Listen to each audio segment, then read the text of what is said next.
We are looking at how to pronounce these names and more confusing names, including from French. In French, it's said as Desjardins.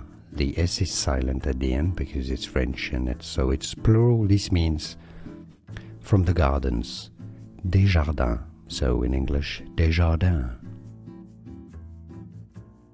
We are looking at how to pronounce these names and more confusing names, including from French. In French, it's said as Desjardins.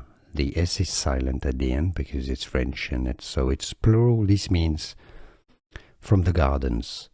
Desjardins. So in English, Desjardins. Here are more videos on how to pronounce more confusing words and names too many mispronounced. Like this video if you found it useful. I appreciate your support. I'll see you soon and thanks for watching.